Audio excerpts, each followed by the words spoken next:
Yes, so welcome everyone. This is, I think, the week 3 of prayers and meditations by the Mother, part 2. And today we have the prayer of February 12, 1913 with us by the Mother and the talk by Dr. Alok Pandey. So before we start, in the sense like the discussion, I would like to request all of you to please share your reflections or your own study through the transcript or through the talk or about the prayer.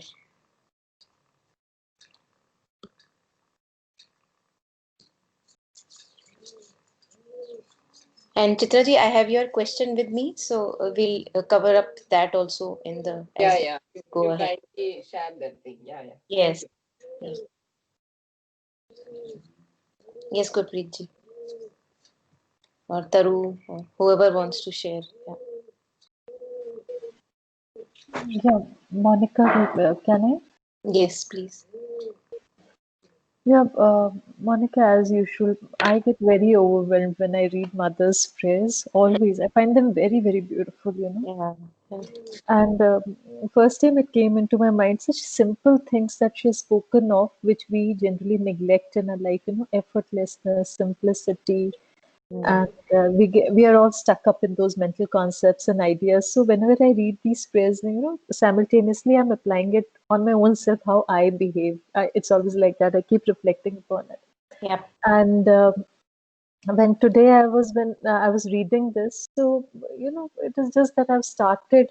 Uh, I mean, I try to do it sometimes, try to take things simply, not getting too much involved. And I was just reflecting how it has made a difference in my life, Mm. that way. And one more thing, it just came into my mind ki I really wished I had known all these simple things. Somebody would have spoken to me earlier in my life, Mm. in Mm. my youth or somewhere. I would have been a completely different person today, because these are things which generally we don't get to discuss with anyone. Mm. No. So it is so overwhelming, beautiful, leaves me simply speechless. I Mm. just feel like sitting down, getting soaked in it. And that is what I generally do. When I read, I reread. And Mm. I feel to be just, मुझे ऐसा लगता है कि just seeps in so much कि I just don't forget anything again, that kind of experience I always have. Yeah. And thank you once again because you are choosing the prayers that have to be shared. So, you Yeah, know, but all of them are, equally beautiful. So, yeah, I know. And yeah, one more thing is just a life experience that I'm sharing. yeah, yeah. By God's grace, my son, we are planning for our son's wedding, and also, contrary to what happens generally in a North Indian wedding or something, both me and my husband, we are slightly thoda sa, different in the sense ki we don't believe in all this. So we were trying to go in a very simple way, which I think will be a great shock to the people who Mm-hmm. know us. But today when I read the prayer again, so sometimes you are जैसे रात को भी we were discussing about it. My son is here since last 2 days, so we were discussing about it कि कैसे क्या करना है. तो बीच बीच में कभी कभी doubts arise हो जाते हैं कि ऐसा कर सकते हैं कि नहीं कर सकते हैं. How will people take it? What will happen? So many things coming in. But these prayers are always I think जब भी ये prayer मैं हर week पढ़ती हूँ तो Mm. कभी भी when I'm going off track it brings me back to the track again. Yeah, yeah. So it is so helpful. I think they should always be read and reread. It's not कि अभी ये course हो गया तो मैंने finish कर दिया. So Mm-hmm. I think this is something that you should just keep reading and reading because ये अंदर तक जाने में इसको बहुत time लगेगा. Very So, true. but yes, this is very beautiful. Again, I say that. Mm. Yeah, thank you Mm. so much. Thank Yeah. you, thank you. I think you're right. Completely resonate when you are sharing that, whenever we are about to go off track, Yeah, reading something as powerful as this, brings us back on the track. Yeah, yeah, yeah. so true. Yes. Yeah, I can go next. Yeah. Yeah, I think what you just were saying, I think that's also such a big blessing that if by reading this we can stop, kind of losing our track. because it also depends on the state of mind and where one is ना कि क्या चीज appeal कर रही है या light दिख भी रही है कि नहीं. Sorry, I would speak in English. So, law of effortlessness. I mean, in itself, it's such a beautiful thing to just read, effortlessness. And for me, the things that stood out, like, first of all, was that, how anxiety and worry are unique to humans. So that actually took me back to one of my accounting classes when I was doing my MBA. In that, the sir was saying that how when we were, say, cavemen, whenever there was any danger, our BP used to kind of rise and all because we had to be prepared. Ki, is it a lion attack? Is it a tiger attack? And all. But Yeah. somehow, with all the things now that it's like we are in cities and stuff, and the dangers, actual dangers, are quite less, like to our physical body. But still, whenever a smallest thing comes, all the responses of our body, the heightened, the BP, the heart rate, and all, it all increases, which is not needed.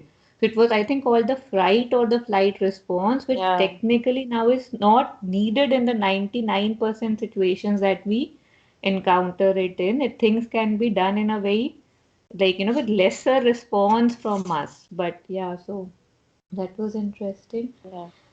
And one thing I would want you to speak a bit more on if like comfort whatever, yeah, is like going with the flow. You know how he said it was dangerous for humans, a little Yeah. bit on that, Yeah. and how the instinct becomes conscious effort. How it changes from how a natural state to Mm. our effort, and that kind of spoils it for us more than anybody else. Mm. And this again was a very good, there was so much of this that I could see in my life, that when you change yourself from within, outer circumstances don't need to change. This is Yeah. again a very common thing we inquire, right? कि ये खराब है, ये खराब है, ये खराब है. When this thing will become okay, I will become okay. But time and again, life has shown us that it doesn't work that way. Yeah. And still, we again have the tendency Yeah. to change the outer. Yeah. So the river example I found was very beautiful. How, it's just naturally, and still, honestly, we do meddle with that also now, na, with the dams and Yeah. everything. So that's also there. And this movement from reason to the divine impulsion also was quite beautifully explained, and I had liked that, at how limited the mind is. We have Mm. seen it time and again, and yet somehow the hold of the mind and the vital is so strong Mm. that again it's like, again and again and again and again one has to recognize and offer. Mm.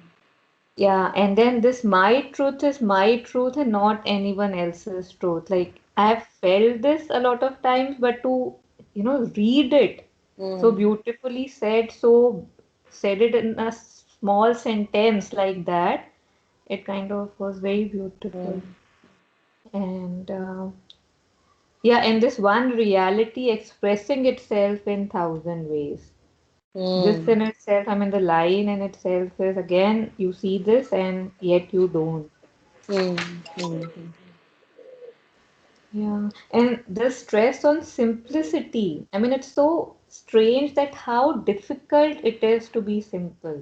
I mean, the Mm. contrast and the irony Mm. of it was quite strong, and somehow, the way it had described meant this how life when it blossoms simply, and how the two things like vital and mind, how it affects. It felt like, they were talking about like Maya. How they say Maya Yeah. can never be defined. But Yeah. I thought that if one could, I don't know, if one wanted to define it, this would be a good, I mean, according to my own, kind of limited whatever, that this could be a very beautiful way of defining it, the vital and the mind, how he said desires, pushes, Yeah. rushes, concept and ideas. Yeah. So yeah, and what it was, where it was said that it's perfect, but it's not true. That how Yeah. in life we keep going for useful, how, how to fit between the two lines, like how Mm. it's like, okay, everything is fine, great, but is it true that Mm. we usually, it's like that's a secondary or a tertiary question, or not even a question. And Yeah, and the last thing I would want to share is this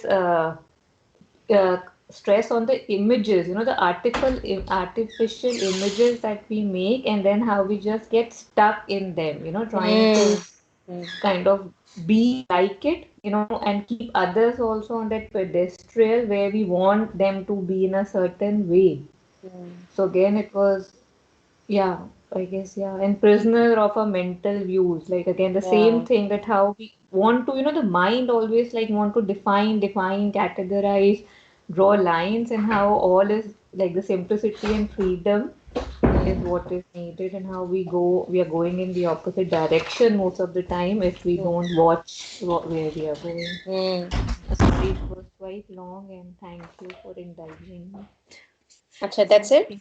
Yeah, I guess that's it. Yeah, thank Okay, you. okay. I Thank can you. say more, but हाँ मुझे तो सबसे बोलो हाँ. बोलो बोलो. Yeah, please share more.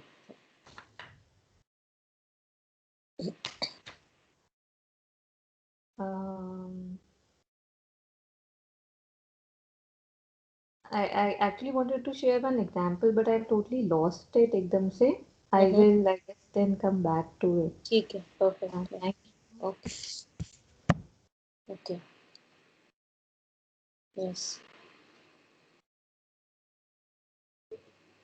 So let us start with this then, with the transcript, and we'll take up all the comments in between. And let me just first go through what Chitra ji shared. Let me just take it up. Monica, I just have to say something. The Yep. screen that you have shared, the words are not very clear. It's very hazy on my laptop. I don't know. Acha, the words are not clear? Acha. Not at all. I can't read actually. Like, let me just increase the percentage. Maybe that helps. Now? No, not to me. I'm wearing the specs though. Yeah, better. Can you repeat? Okay. Yeah, Okay. that's good. And Yeah. Monica, one more thing. I just forgot I had a question. Last minute is this na, and she's saying eagerness to do the work well. Yeah. उसमें question था कि I want to do mother's work. I'm doing mother's work. This is mother's work. If we try to do it with the vital, हाँ. इसी example में how vital के साथ how we work and how otherwise we work. You just अच्छा. explain that part when you reach Okay. there. Perfect. Yeah. हाँ. ठीक. Yeah. So yes, so Chitra ji had shared her story, like a little sharing from her side. She kind of sent it to me. I'll just read it out, and we'll also discuss whatever reflection on it. So yeah. So my journey towards mother is somewhat with lots of pressures with for more than 20 years. Started in 95. I used to go to ashram from Chennai. Morning very early at 3 a.m. we'll start with my Chithi, whose daughter told me about mother, and be in Pondi for 4 hours. Return in the evening, monthly once. I used to get a lot of scolding from my husband since my children were small that time. After some years, my daughter into it, and even that time, there would be a lot of pressure before the journey towards Pondi, but could not help it and had to go. Once I reached, felt that inner joy, and then came my daughter's withdrawal. So, as Chitraji had shared earlier, that her daughter kind of withdrew from the mother, like at least seeming outwardly. And only recently I started my inward journey. Very recently, after the guidance from the talk, that surrender session. So, is it Chitraji is asking basically? Is it I have I pulled grace towards me? Is it the pulling that I have done? Is it not the aspiration? After watching that PM, prayer meditation, I believe, I'm really questioning myself. Have I done the right thing, or is it like not the aspiration, like the vital pulling? If you please discuss and clarify in today's session. So, Chitraji, what matters is if I were to reflect on what you have shared. Yes, Monica. What matters is where do you find right now in your life? Where do you find yourself right now in your life? Is it a place of more closeness and proximity to truth? Or is it a place of confusion, chaos, which may come once in a while. I'm not saying about that. But in general, the state that you are in, do you feel a more closeness and proximity to truth, to peace, or is it the other way around? No, it is more proximity only towards truth. As you Okay. know, that central surrender and that Yeah. inner joy is always there, though there are a lot of confusions. Yeah, they will remain Outwardly, for yes. us. Yeah. So, I think whatever is needed in each phase of our life, Yeah. we get pulled towards that. Okay. When you had to get pulled towards Pondi, Yeah. you did that and you followed that instinct that no, I am finding this inner peace that I'm seeking for there. So it begins with the outer thing. It may begin with the outer thing. Yeah. And Yeah. slowly, when it gets internalized within, for example, when mother begins to live within us, then I Yes. don't even need the image of the mother or regular visits to Pondi so that I can feel that inner joy. Okay. But in the beginning, I feel it's a very common and organic phenomenon that is how the impulse or a pull towards something comes. You first get very, very attracted toward it. You want to meet, you want to go to the ashram, you want to, put Yeah. down your head there. Yeah. And then a sense of peace kind of begins settling within your being so that you carry the ashram wherever you go. Yeah. So I did not see, personally, I did not feel that you did any kind of a pulling. No. When mother refers to pulling, she refers to those people, or which we can be actually one of those people, where we are wanting to pull the divine for our selfish agendas. I want to pull the divine so that I can have a siddhi of some certain sort. Okay. Okay. That is pulling the divine. For my own life, Yeah. for my own selfish manipulations, I want to have divine grace. That mother warns us against. That this chakra should open, that chakra should open. Yeah, Okay. yeah. Okay. That is what mother warns against. Yeah. But here I read that no, it becomes very simple with the Huh. simplicity of a flower opening. Yeah, Yeah. because but yeah, as you pointed out, it also happened actually. That opening is always there. Actually, that I can't say it is a pulling. Yeah, Mm. yeah. For Opening is example, when you followed this instinct of going to Pondi when you were called to it, no yeah, matter who brought it to yeah, your life, it may be your yeah, chithi or somebody else, right? yeah, But the thing is that if you exclude the whole society and what they are reacting, like whatever they are reacting when you are going to Pondi, if yeah, you exclude all that, yeah, then I see it as a natural blossoming. yeah. Okay, okay. Because Yeah, you followed sometimes whatever you were put towards. Yeah. I felt sometimes that blossoming, yeah, sometimes. But sometimes this doubt is there. Why? Because that outward life is always with full of struggles and It confusions. is. Yeah. Yeah. Yeah. Yeah. And for all of us, in some way or the other, we have a Okay. variety of complications in Yeah, lives. correct. Variety of Billion people, so billion variety of complications in yeah, life, correct, correct.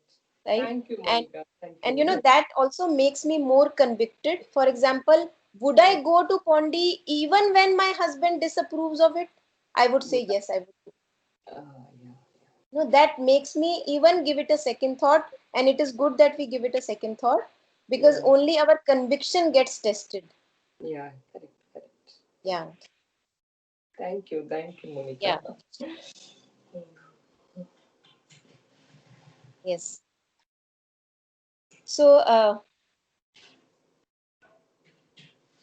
we begin with this thing where Alokda shares, in animals we see that there is a state of effortlessness.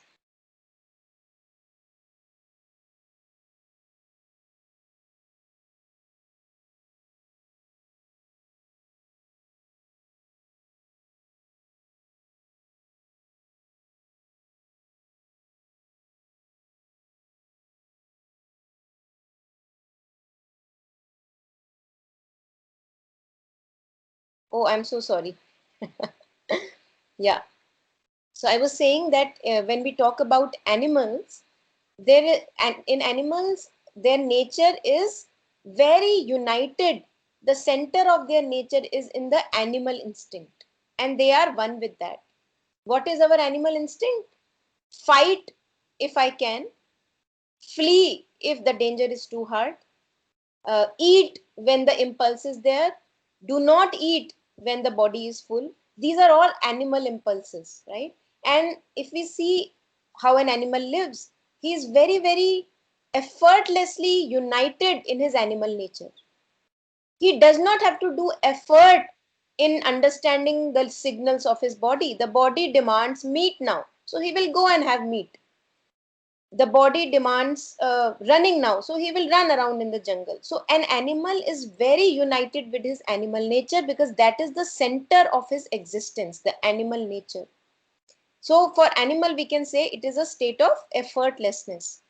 With human beings, it's a bit complicated, because the state of consciousness is a bit different.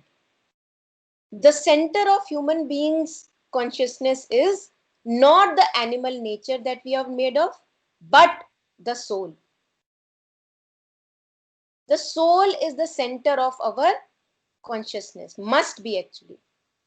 Now what happens is that, owing to the fact that we have the mind, the vital and the physical, we unite ourselves with the mind many a times when we land up in confusions. We unite ourselves with the vital many a times when the feelings are overwhelming in nature. And many a times we unite ourselves with the physical when I am just indulging in excessive greed about eating and, thinking about all the things that I can eat and all that. For the human beings, the state is for now not effortless, because the center is dislocated. It can become simple and effortless if I unite myself in the center, which is the soul. For that uniting, mother has given 11 points. I shared that in the surrender talk. The 11 points where mother says this is the walk towards your soul. Choose this path if you want to unite with your center. So hamara, what the work that we have to do is aspire, reject and surrender. Mother has said it very beautifully many times through many different sentences. Aspiration is required where I have dislocated from the center. Only there aspiration is required. An animal does not need to aspire. He is one with his animal nature. Then comes rejection. Rejection of all my inner movements or outer movements, where I see myself getting dissociated from my center. That's rejection.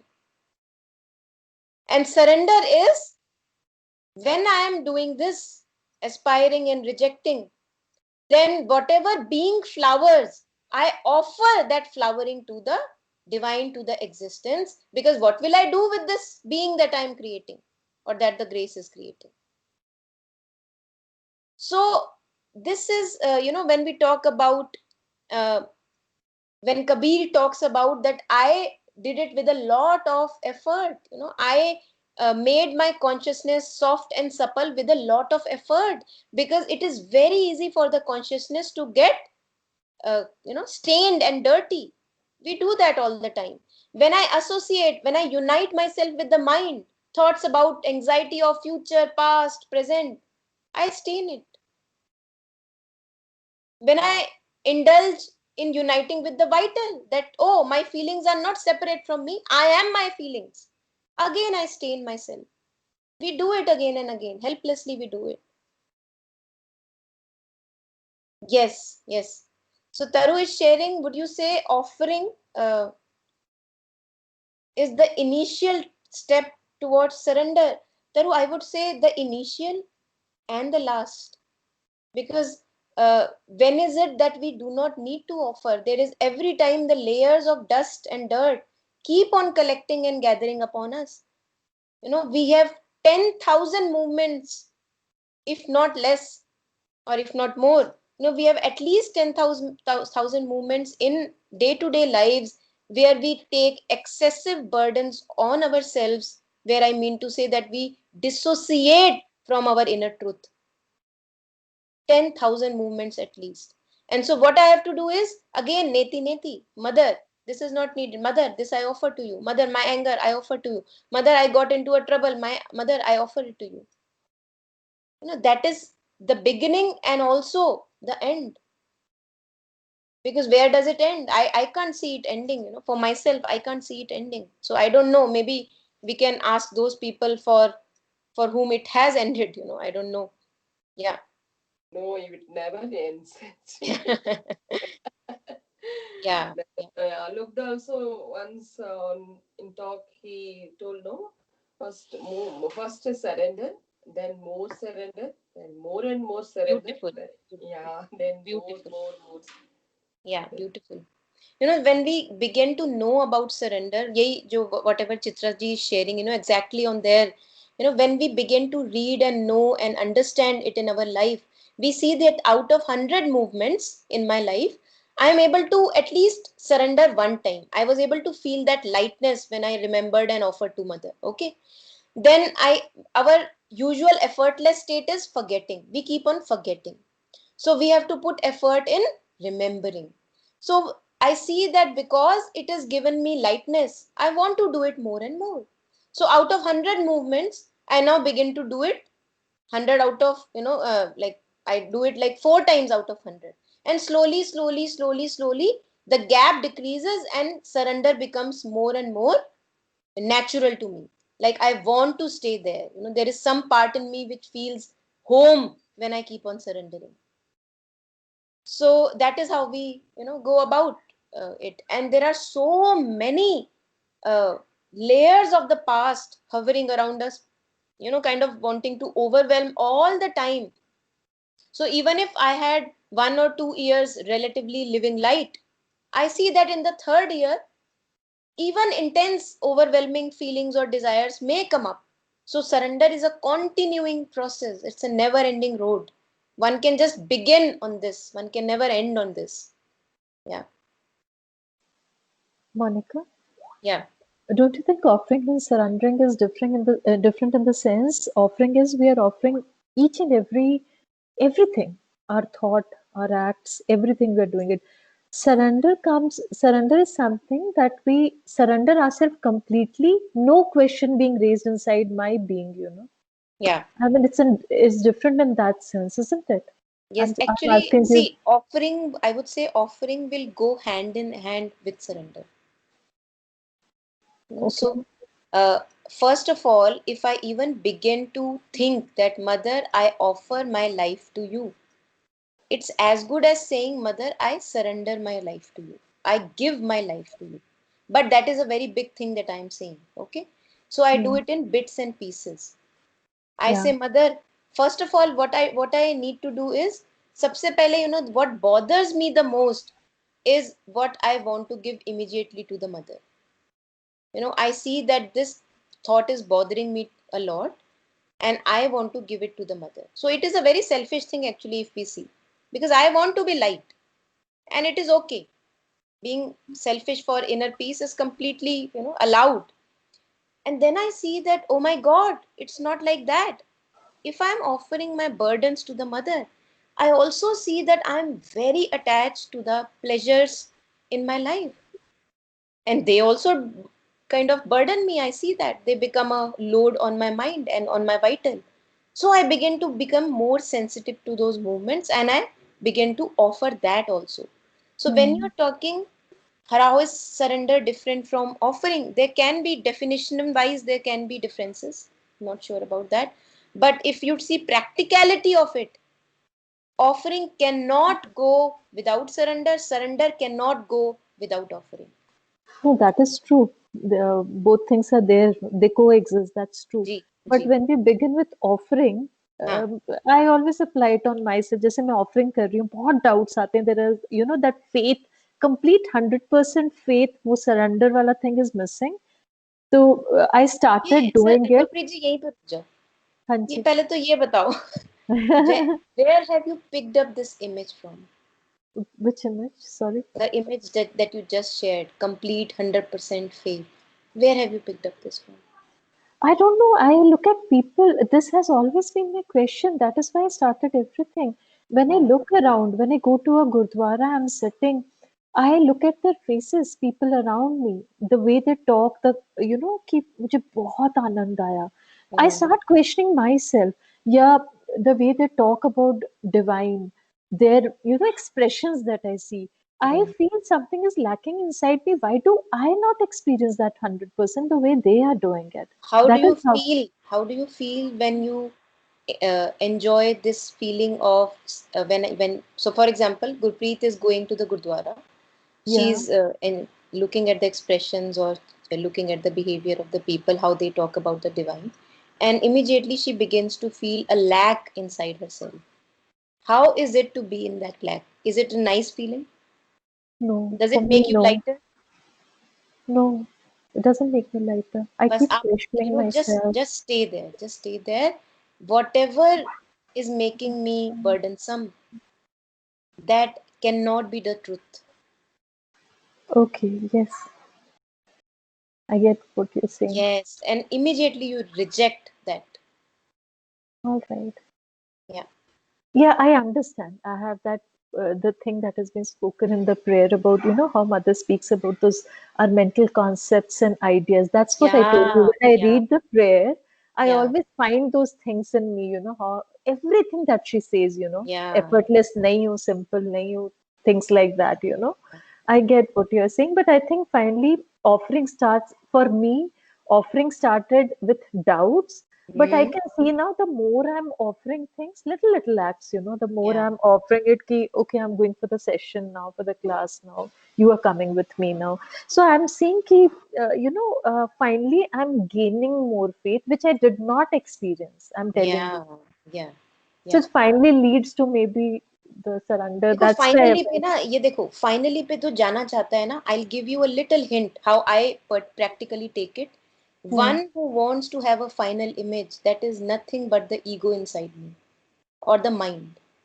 A mind wants to categorize, a mind wants to define, a mind wants to put an image to whatever is happening to me.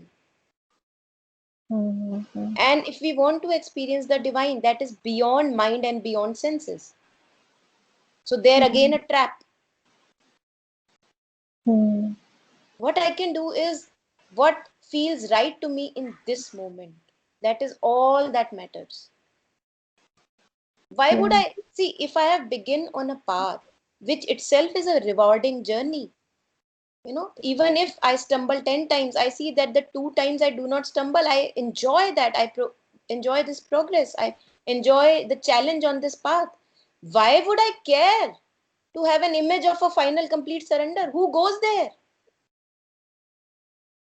Yeah. Two It's all in the mind. lovers, and two lovers who are enjoying their company right now. Would they care? I think it would be really a tragedy if they begin to care about what would happen in 2 years' time. Hmm.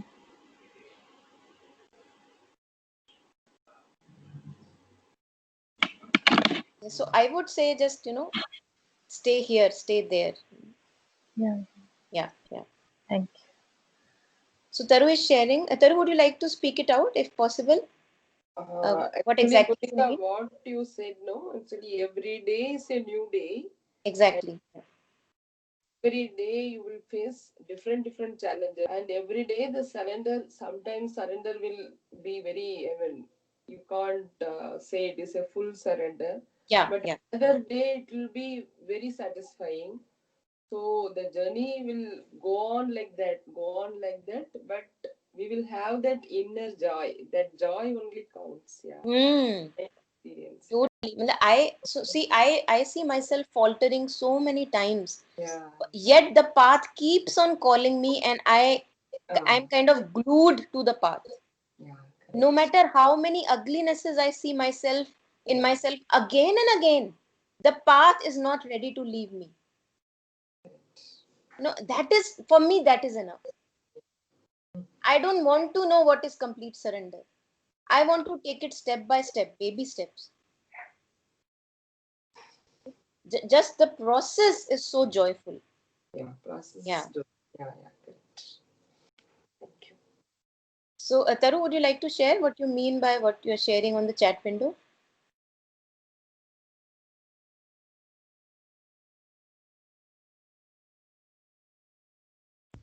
Yeah, so sorry. Yeah, I was just saying that, when I mean, otherwise I'm not confused, but when I hear something about it, I see myself getting a bit confused. So I don't know whether I need to indulge in that conversation. But when I hear this sentence, that I have to surrender. Somehow in my mind, again, it's the mind thing that surrender seems like something that I don't know anything about, Ah, but offering is something that I do. So my yeah. question was that because I personally, again, don't know where that's coming from, can't relate myself with surrender. It seems just, I don't know, either too big or something I don't know about. So Hmm. is for me, offering seems like on the way to surrender. I think that's Bilkul. what, or आपने भी you just said the same thing.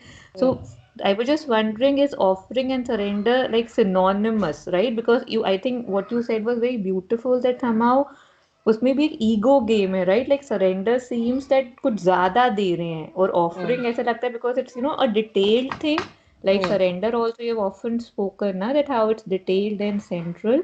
Hmm. So and if it's the same thing then why do we have two words, like just asking out of curiosity, and if it's not then what's the difference? Hmm. Hmm. Hmm. So, talking about definitions, why do we have two words? So, one thing is sure, one thing is very visible, not even sure. If we look at our practical life, how we keep on offering to the mother, that is, see, how I begin is by offering, how I end is by offering. Now, surrender is a big word. It's actually a big word. Surrender means, mother, my life is totally yours. So that is why I'm saying that the very talk about surrender is actually something of, I don't know, of the skies. We can talk about it, obviously. But if I am not doing baby steps, how can I talk about running a marathon? Surrender is that nothing in me belongs to me. Yes, surrender is nothing in me belongs to me, but I see the moment something happens, how personally I take it. So, how on earth can I talk about I am surrendered? I cannot. What I can do is the practical, the baby steps. A baby is learning to walk. Now it is falling, it is stumbling, it's walking. It's not yet running a marathon, it's not even talking about marathon. Who on earth wants to talk about marathon when I'm stumbling and trying to walk and maybe holding many a times in between? Who on earth will want to talk about marathon? But one thing is sure, and that thing is that if I am sticking to offering, if I stick to stumbling, falling, rising up again, one day I can run a marathon. Then I will not need to think about running a marathon. I will just run it. Yeah, so naturally the flow would take you there, right? That's what you Yeah, said. yeah, yeah, Yeah. So us hisab se, how these three things, that rejection, yeah, offering, and surrender. yeah. Like for me right now, it feels like rejection is something one can do, right? It feels like an Yes, active process that one can yes. engage in, like, a ground reality. Mm-hmm. Aspiration appears like a ground reality, and the third word, offering, appears like a ground Mm-hmm. reality, and but surrender seems like something that would come because of, but That usually will be a byproduct. Yeah. that would be a byproduct, and it's how it would, like, it seems like it would come from above, and this is something that say I am aspiring to do or I am actively engaged in, and that seems like these seems like doing, and that seems like a happening, a natural course once when one Natural follow these course. things. Perfectly Yeah, fine. but still, if because mother didn't use the word offering, she used the word surrender, so Hmm. that was why I just took kind of started this Yeah, yeah, conversation. yeah. And if we also, Obviously, yeah, sorry sorry. बोलो। नहीं नहीं आप क्या बोल रहे हो? नहीं, मैं Obviously. फिर अगर उन्होंने सरेंडर बोला है तो कुछ और कैच भी होगा। हाँ नहीं बिल्कुल हाँ हाँ, बिल्कुल. So if we talk about definitions, then definitely there is a difference. But then surrender is not a doing. Surrender will be a byproduct of the little efforts of aspiration, rejecting, remembering, offering, and all that. Yeah. Monica, so what you mean to say is that it's only offering that we should be thinking of. That means actually we hear this word surrender so much around us. Hmm. So, I get into that वो एक idea form हो जाता है mind में, कि बिल्कुल सही कह रहे हो. Yeah. surrender. So I हाँ. think this is, ultimately the grace that's going to, as you said, it's going to be the byproduct. Hmm. We just have to do the offering part, you mean? देखो गुरप्रीत जी, again, whenever most definitions and explanation come on my way as a theory, right? I Yeah. see इनमें से what is there that I am able to implement practically. I see that I can aspire. Hmm. I see myself in aspirational state many a times. I see that I am able to reject. I Hmm. also see that when something bothers me, I am able to remember the mother and offer it. So Yeah. अब ये क्या, all these things are zamini बातें of the ground level reality. If a plane wants to go into the sky, it has to do the runway. But it is the very tendency of the mind to talk of the sky without doing the runway. Yeah, so true. Yeah, so this is again a trap as we shared earlier. And we just have to be aware when the trap is there, we just reject it. We say, yeah, बातें तो बड़ी interesting है, but I don't want to go there. I'm here, I'm fine. Hmm. Okay. Yeah. And the very fact that I would want to go into the sky again, the surrender part, and wanting to know if I am completely surrender or not, the very fact is originating from the ego. One cannot ignore that. अब मैं अपने ऊपर एक I want to, as if a badge, I want to give myself a badge. Hey, you are completely surrendered now. Hey, today you are not completely surrendered. So I am questioning even that. I am saying, if I am enjoying this journey with the mother or the path that I am at, who on earth wants that badge? I don't even want that. If that has to come, that will come. I am not going to ask for it because I'm not missing it. I will be missing the badge only when I am not enjoying the journey. When I have played fully, even when I kind of fail at the end, I'm not able to cross the finish line. I would not be doubting it because I've played fully. The very fact that we do not play fully wants us to get a disappointment over not getting a badge. So I would personally, take it like that, and that keeps us light. Yeah.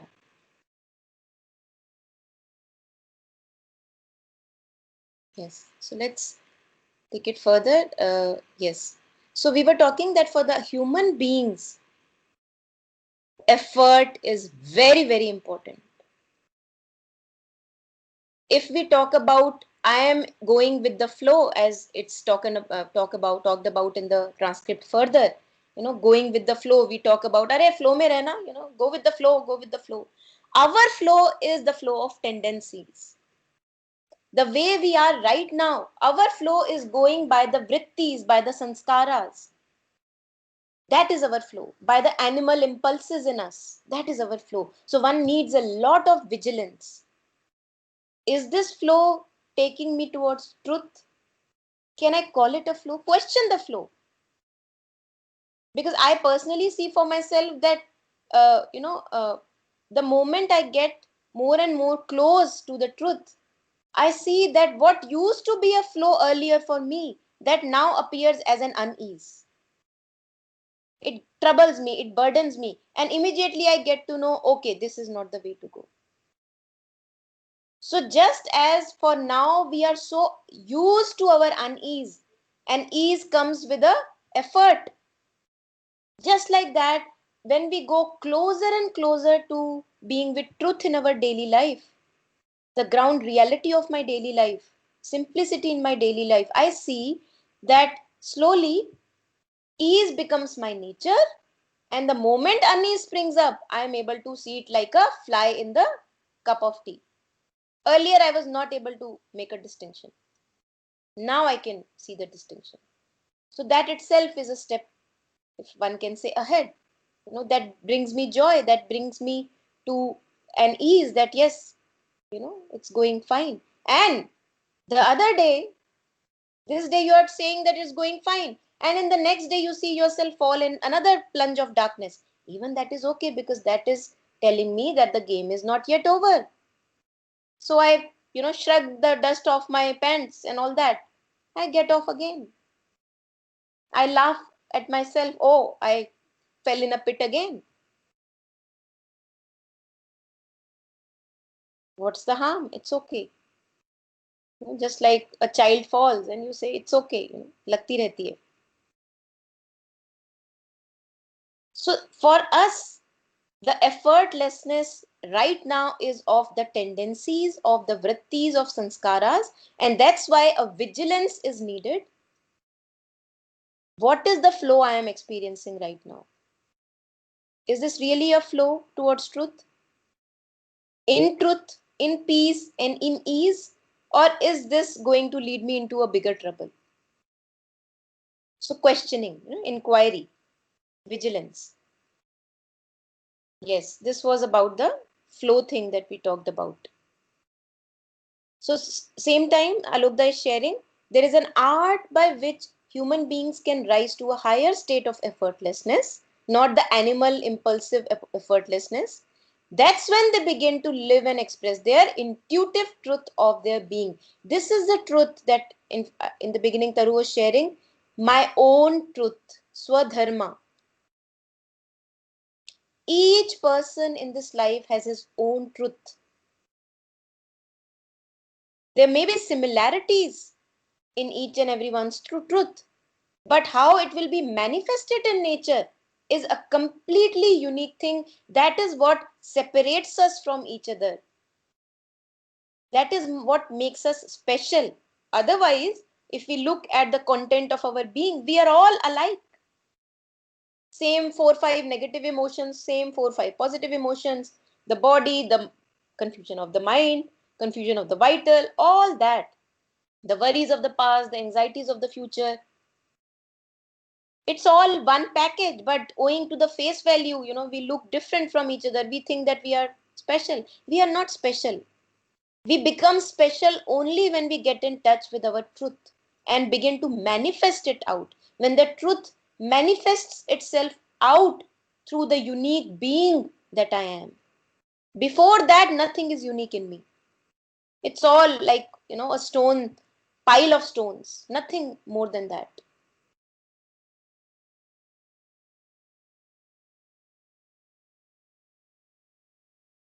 Yes. So people try to do all kinds of things to change their outer situations, as we discussed earlier, with the idea that this is going to help them in yoga. We have big ideas about yoga. We have big ideas about all these definitions. But when they come after all this twisting and turning, they realize, no, I'm just the same person. It happens with us. We see that, oh, something has been happening. I'm changing. And then we land up in a bigger hole. We realize that maybe nothing changed, but maybe something changed. One can never just pinpoint it out. And mother says, whereas when you can change yourself from within, you do not need to change outer circumstances or situations. We keep on running from relationships. We keep on running from our jobs, the residence that we live in, wanting to go and find a place which is more peaceful. But even we go into a retreat, we see that the mind can be troubled even there. So what actually changed? And when we really do the effort within, then we realize, oh wow, these opportunities which earlier felt like troubles in my life, they are feeling even, I feel really challenged, because when they are there, I am able to take my stand. I see that even when they are there, I am able to maintain my calm. Just like a tree is standing in a tsunami. So it's the test of the strength of the tree to stand in a tsunami. The tsunami is not able to take off its roots. But that, having said that, that does not mean that in many cases we need to take a stand and we need to get out of that external situation also. In abusive cases or where the peace is at really stake, then we need to take that step also. There is no particular formula that we have to stay in the tsunami if I want to test my strength. There is no particular formula.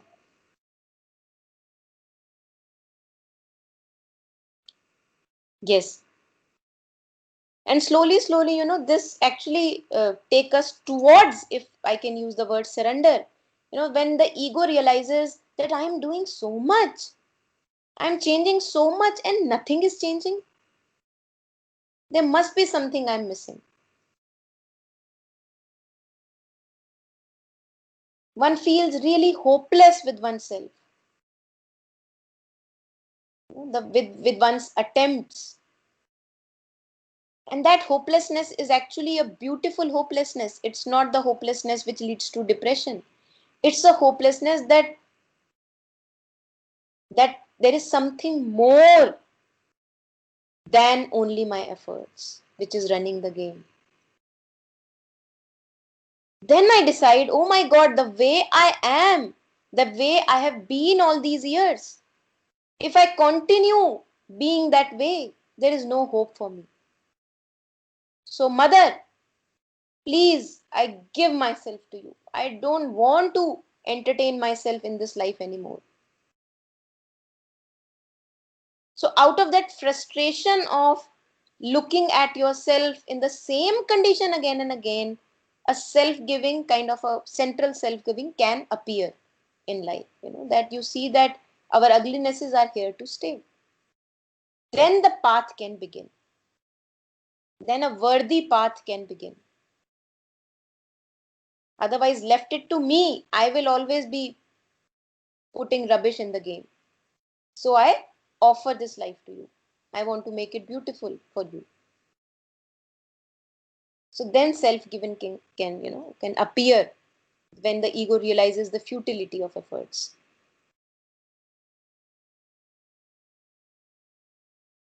Yes. And then here it's a little kind of remark about receiving the divine guidance. And very interesting, many people have images or ideas that I will hear a voice, that go here, go there. So divine guidance is not like that. It's very subtle. And Alokda has beautifully put it in one line, like sun touching the flower buds. It's very subtle thing that is happening. They just know they have to open. They are choiceless. When sun touches my being, I have no other option except to open. That is how divine guidance works. There is no confusion. There is no doubt that this is the way.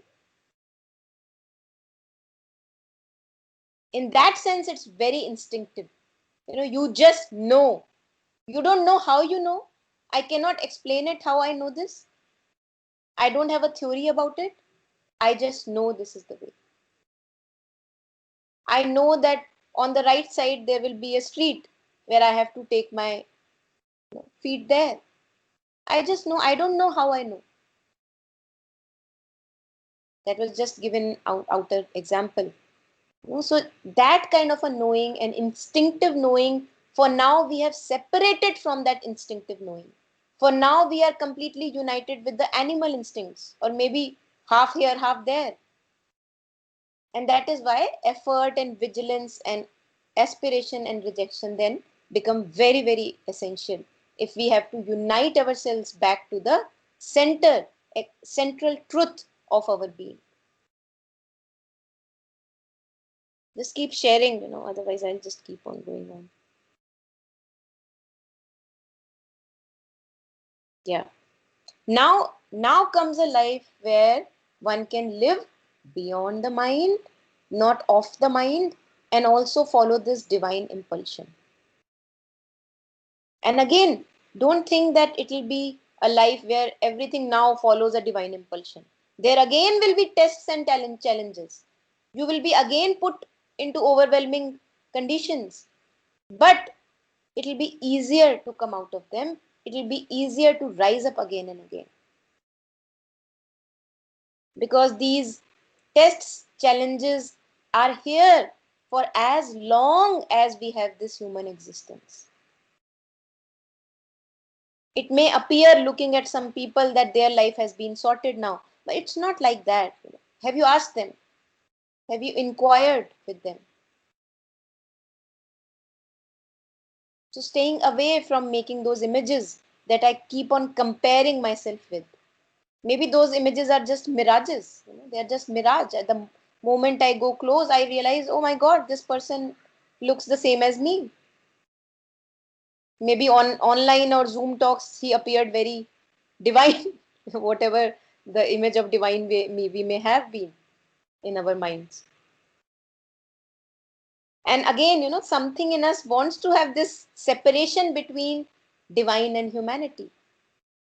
That which is divine is pure and not ugly and shining with the sunlight, and that which is ugly looks ugly. So what is the need to make these distinctions? And the path where Mother and Sri Aurobindo talk about this path, that's our path is to bring the divine into the ugliness. So why to separate? Face the ugliness in utmost sincerity. I don't want to run away from it anymore. That is my truth. Can I face my truth? Because maybe it reveals something to me. So what is the fear? Who does, who do I need to protect? There is no image of myself that I am holding on to. So I don't need to protect any image. So I can meet my ugliness because I never thought that I am beautiful. The problem that we have in facing our uglinesses and difficulties, the very fact that it is problematic for us tells me something about myself, that I am holding on to some beautiful images of myself. Only then ugliness can become a confusion. If I do not have any concept about myself in my mind, then why would I want beauty in me? Why would I run away from ugliness in me? Then ugliness will be able to show me as much as the beauty that wants to show itself into me. And then the dualities merge. Then I'm not craving for some beautiful meditative experiences. Then I am not craving for even the ugly experiences. I am saying, love, bring it on. I am here and let's play this game. Because I have nothing to protect. I have no mental concept of myself to protect, to give defenses to. In all our nakedness, in our vulnerability, we become fearless.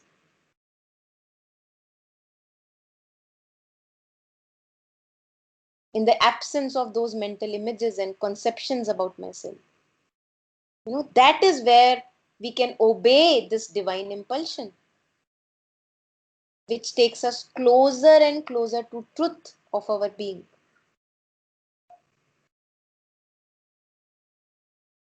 Yeah.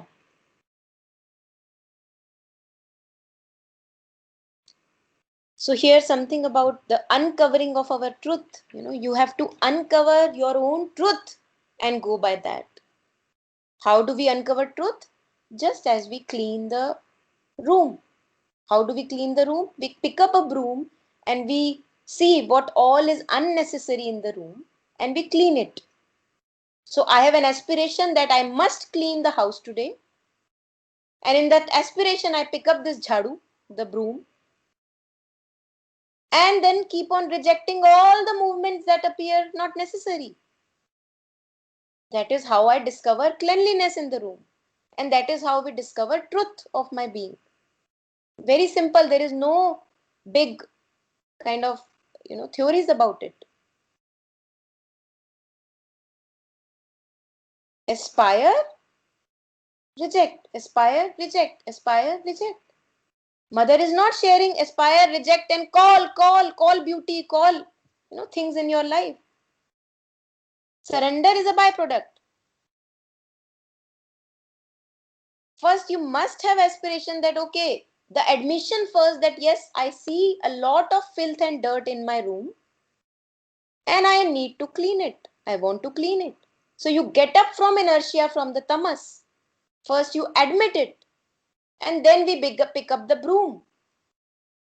And then we begin to clean, and this cleaning goes on throughout the life.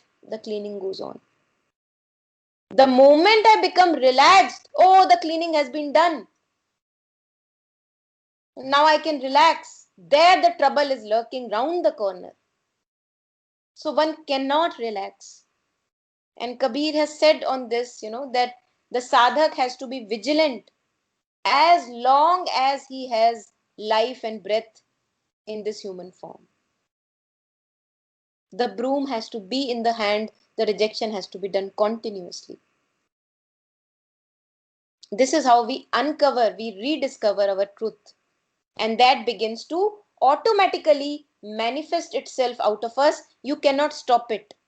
You cannot stop it. It's not a doing. Your doing was until the picking up of the broom and cleaning the room. The shine of the room is a byproduct. And just like that, the truth of the being, that inner truth that manifests itself out of me as this true myself, is a byproduct.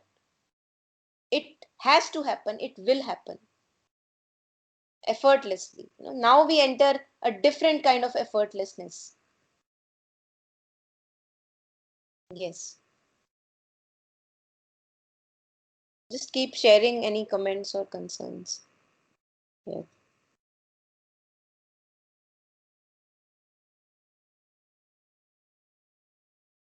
Yes, so Mother shares February 12, 1913.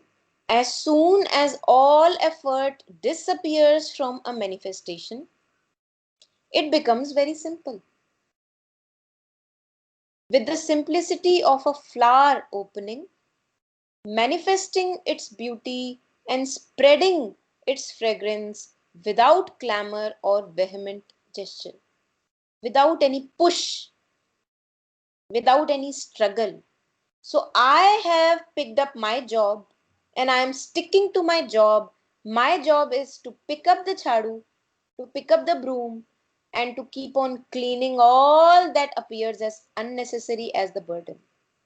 That is my job. I am sticking to that job throughout my life, no matter how many times I may forget. Now it becomes effortless because, for example, you must have seen, those people, it may be us only, those housewives or people for whom cooking has become so effortless. It has become a part of their nature, cooking. So when I take up this task of aspiring and rejecting, it becomes a part of my nature to aspire and reject, to aspire and reject. Then effort is not needed because that has become the truth of my being.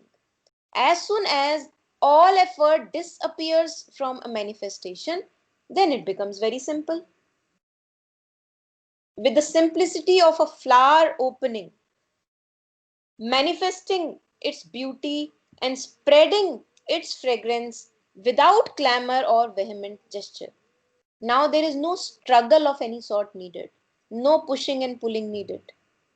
And for every person, for each one of us, our inner truth is unique, as we shared in the beginning earlier. That's called Swadharma. And here Alokda shares, for Bhim, the Swadharma is to kill because that is required. For Vidur, Swadharma is not to kill and he has to honor that. For a lion, the divinity is in leaping. For a serpent, the divinity is to move swiftly. Now the lion cannot compare himself to the serpent and say, oh my God, it is, swifting, kind of, sweeping away so swiftly. Oh, I wish I was able to do that. Because then he will move away from his Swadharma. So this comparison then becomes a dangerous thing. For the bird, divinity is to fly. And for human beings, the divinity is to discover this presence inside which is always there, and the quieter we become, the more simpler and beautiful life becomes. When do we become quieter? When we see the futility of the running behind mind's movements, when we see the futility of running behind the movements of emotions, desires, ambitions, the pull of the vital. When we see its futility, only then the movements can quieten down and the truth can now reveal itself. And that is why a sincere observation of day to day movements is very important, because if I'm not aware of my own movements, I would not be able to understand this machinery, how it operates. I would not be able to understand that when I run after the mind, I feel tired. I don't want to do that. Mind has its proper place. Mind has its use in calculation and figuring out. But all the time, figuring out is not necessary. Sri Aurobindo, when he was writing Savitri, he shares with one of his seekers, with one of his devotees, that the thinking thing, I have left it far away. I do not think now. Insights come and I pour it out. Intuitions come and I pour it out. Something dawns upon in the mind, owing to the quietness it has now. And I pour it out. Where is thinking required? Where is calculation required? Then the mind and the vital quieten down and the truth reveals itself.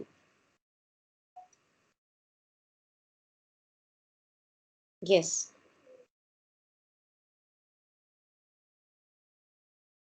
So pushing, this we are talking about this vital. Gurpreet, you were sharing in the beginning, asking this, when we do a work with a vital push, and what is the difference when we do not do it with a vital push? Whenever we feel a lot of excitement or disappointment, for example, I may be on mother's work, so-called mother's work. Whenever I feel disappointment or an eagerness of a very kind of excited sorts, this is all the game of the vital going on. Because wherever the eagerness is there, the disappointment will come. They are united, dualities come together. If I am seeing good if somebody has said, oh my Lord God, you look beautiful today, the very same person, when he says, oh my God, you look really awful today, there I buy the pain. One day I buy the pleasure from that person, the other day I buy pain. So eagerness and disappointment come hand in hand. And when this vital excitement, this vital eagerness is not there, then this disappointment will not be able to kind of really, kind of sway me away from my state of calmness. And the state of calmness also does not mean that there is a state of numbness, but there is a state of equanimity. Acha, ye ho gaya, that's okay. Okay, this happened, that is also okay. Let us see what this has to offer. Oh, this was not able to meet the deadline. Oh, let us see, maybe we are able to do it next time. So there is no pushing in that kind of a sense, because there is no selfish motive behind that work. So that is what, maybe explaining it in a little detail about the vital angle to the work, the regular work.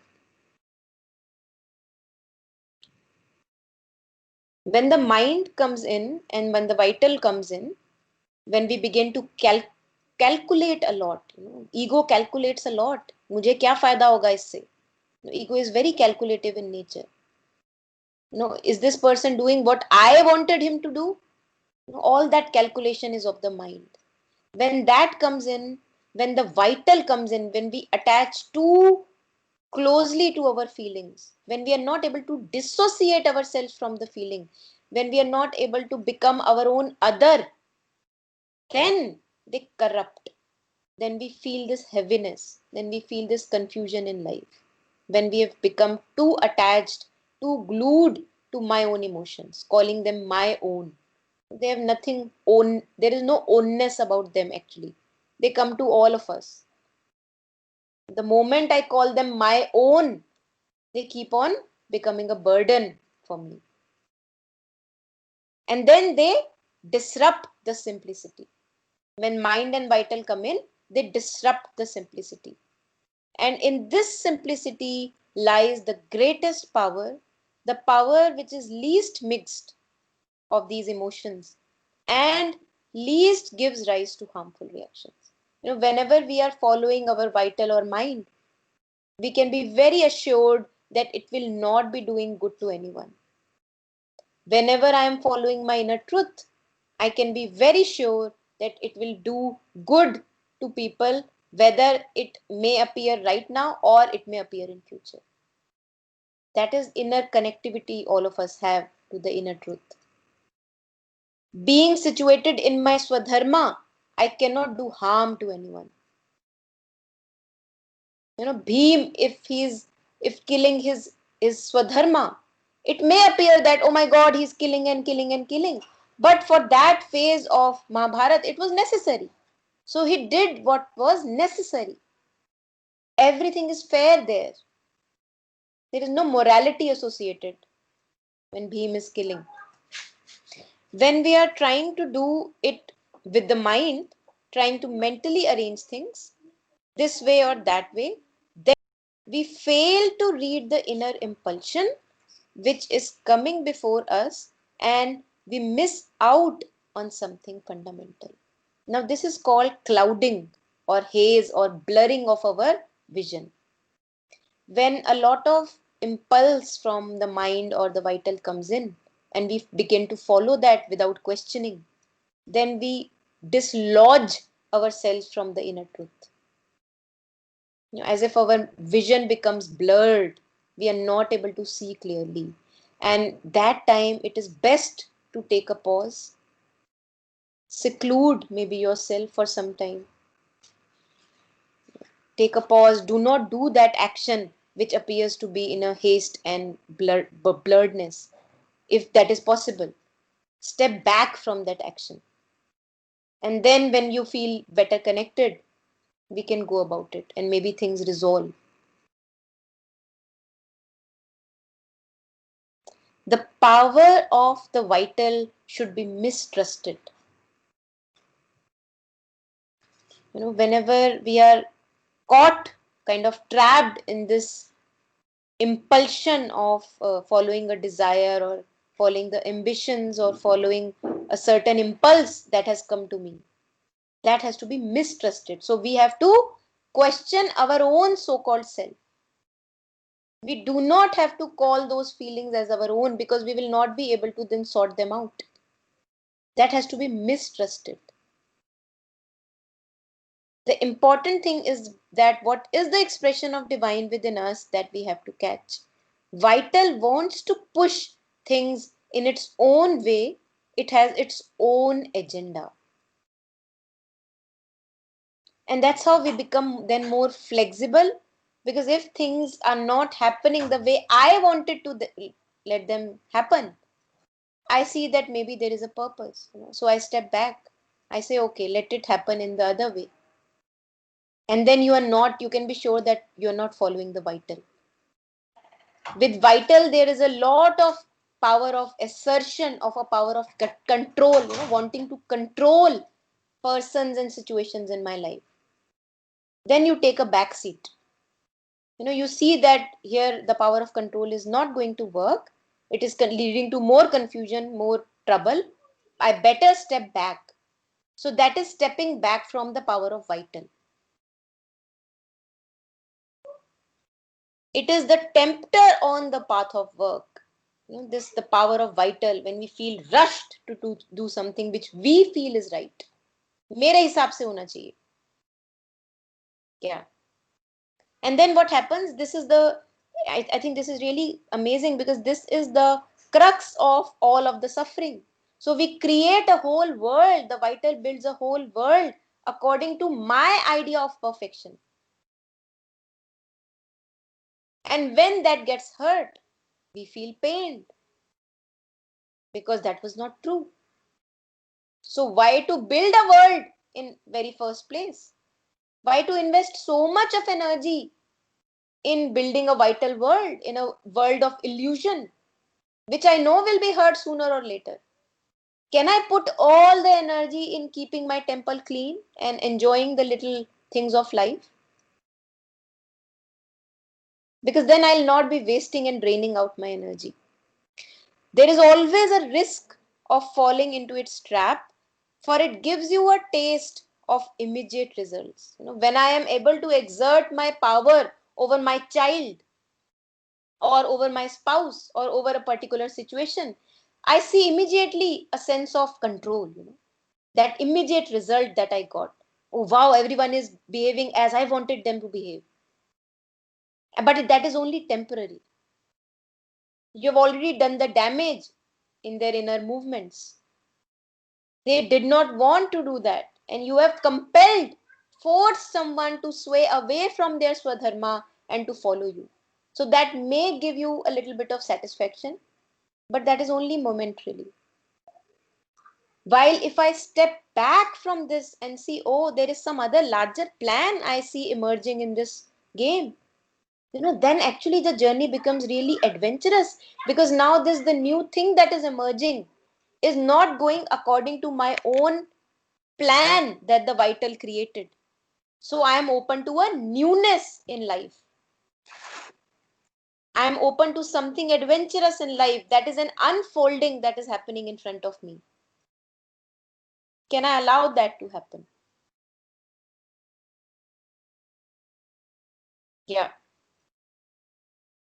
It gives you the taste of immediate results, and in our first eagerness to do the work well, we let ourselves be carried away to make use of this power. We are carried away, that becomes our flow. So, can I question that flow? Yeah, then there is a little description of why freedom is so necessary, not many rules. And when mother talks about bringing up children, mother says minimum of rules, maximum of freedom. So it's not that the rules are completely unnecessary. Rules have their place, proper place, because we are coming from animal nature.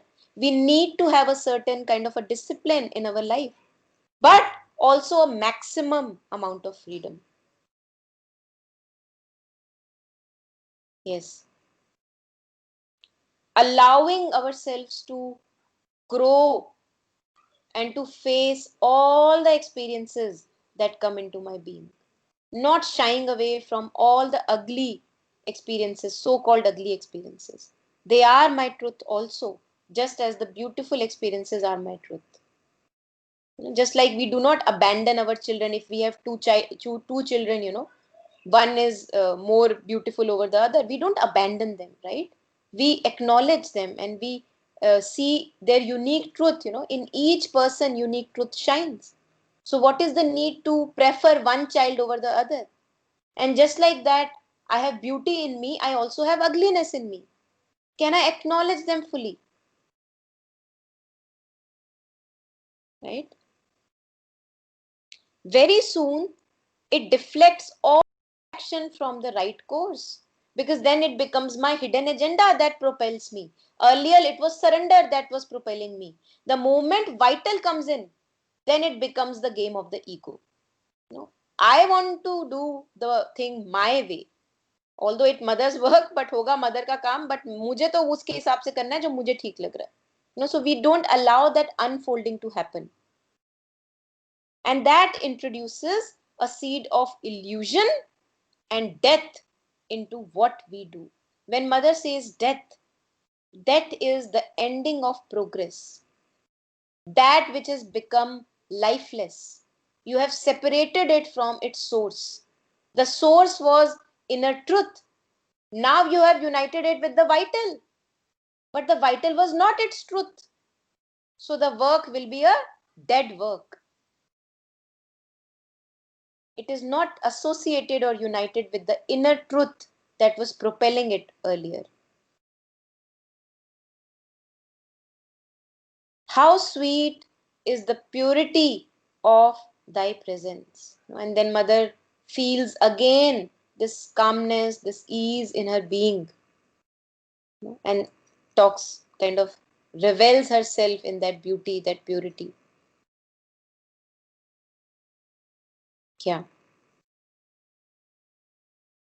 So allowing the unfolding to happen, when we don't put the vital in again and again, when we question our own vital, that is that control that I'm wanting to have necessary, or can I do without that and see the unfolding happen in front of my own eyes?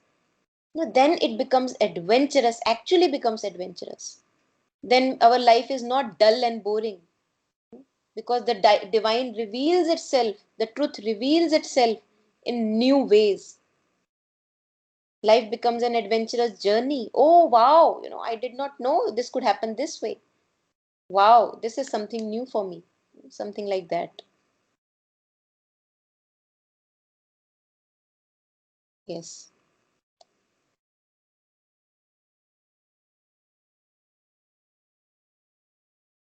This was really beautiful, Alok Dahiya shares life of Janina Stroka, and she shares it so beautifully in simple words.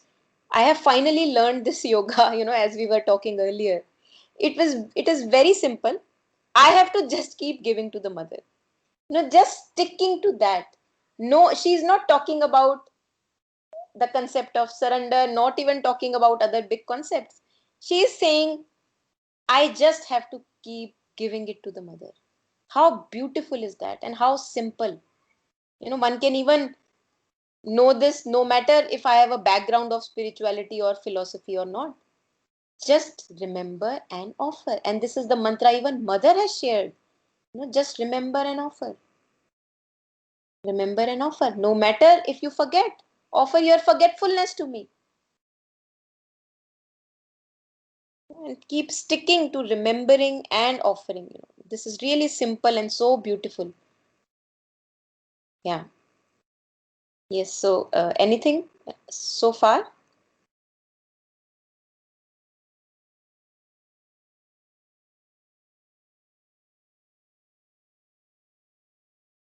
We have to be really careful that the mind will keep on coming in the picture, keep on doing the poking in the picture, and it will say, it cannot be that simple. Time and again, we will have to put ourselves back on the track. The mind will say, it cannot be that simple. It cannot be that simple, because mind loves complications. And that is the very proof of the complicated lives that we have begun to live. Mind loves complications. But it's not that the mind wants to be in complication, because the mind is restless when it is complicated. It is not at peace. So just like a child begins to, have a sweet tooth, so he begins to love sweets. But it very well knows, or the parents know, that the sweets are not that good for the child. They dislodge the child from its natural state. They make him hyperactive or whatever. So, although the mind loves complications, yet it is not what the mind is seeking. The mind is seeking rest. The mind is actually seeking simplicity. What I have to do is to be a lifetime of a sweeper, put the mind back again and again on this path of simplicity. It will crave for complications again and again. But then, as a parent does to his child, it puts it back on the track, back on the track, back on the track. You don't need complications. Look at what have complications done to you so far. So coaxing the mind, talking to the mind, questioning it so far, the tendencies that it has been following, and then it becomes simple. The truth reveals itself. But that is not to say that the complication will not come. They will keep on coming. But once we develop a taste for simplicity, then divine grace is with us. We are not shooing the divine grace away. Once we develop a taste for simplicity and truth in life, I think that is the biggest savior that we have on this journey called life. I think I have really said enough. I really talk a lot. So, any questions or comments so far, or shall we read the prayer?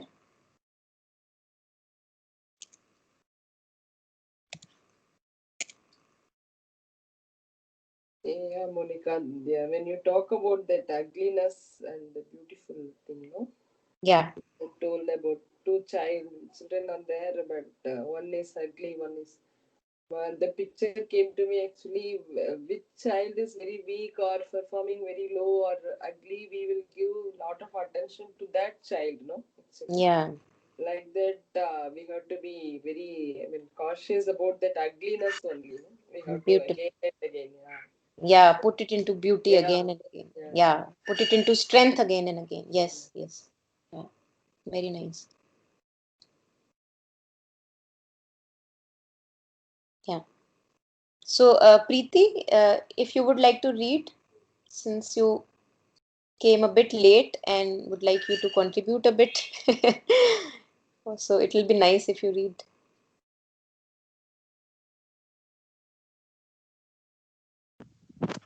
Hello. Yes, Preeti. Yeah, sure. Yeah. I was awake, but unfortunately, I didn't realize there has been another 1 hour time difference Acha. Oh, from Canada to you, and so I oh. lost that 1 hour. Okay, Anyway, okay, so okay. that means now my 3 a.m. sessions will be my 4:30 a.m. Your 3 p.m. will be my 4:30. Oh, Oh oh. So yes. it's kind So of early for you. Earlier it used to be yes, 5:30, right? yes. Okay, okay. Anyway, so I'll read it.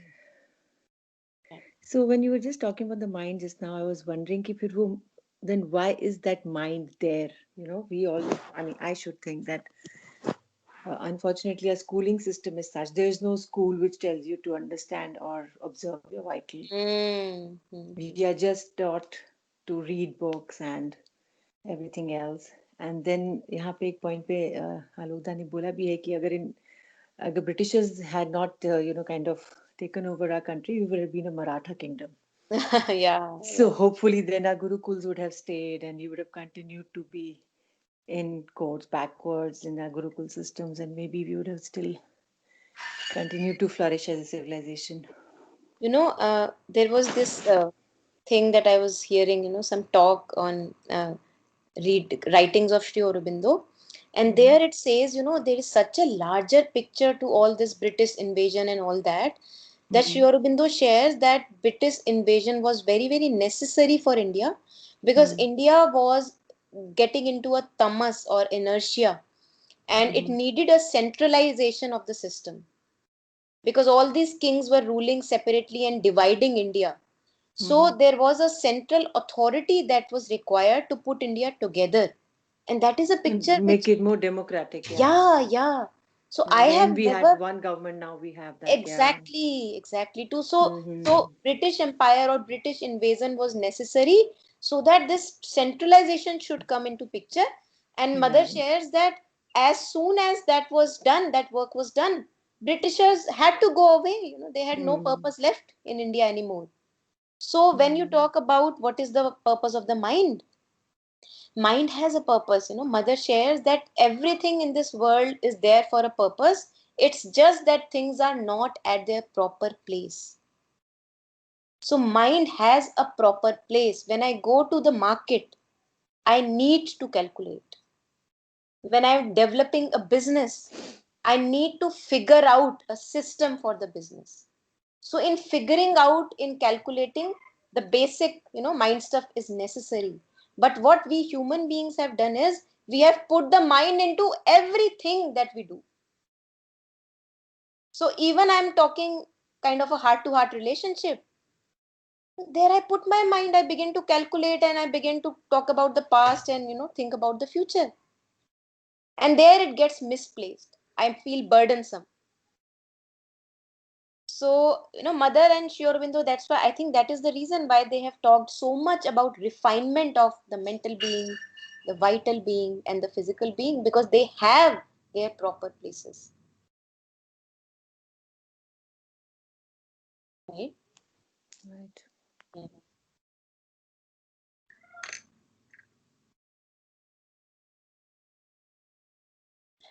Yes. So, would you like to read now? Yeah, sure. It's in the last page, right? The February 12, 1913. As soon as all effort disappears from a manifestation, it becomes very simple. With the simplicity of a flower opening, manifesting its beauty and spreading its fragrance without clamor or vehement gesture.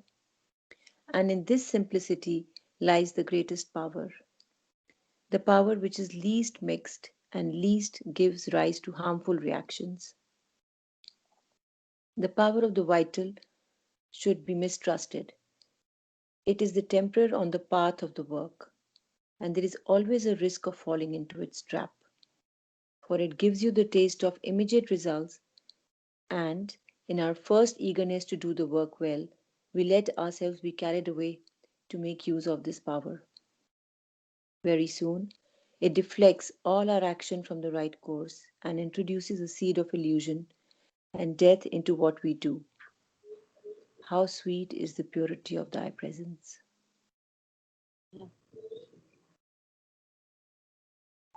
So thank you everyone for joining, sharing. Thank you, Monica. Thank you, Thank everyone. you. Thank you. Very nice sharing. Thank you. Bye.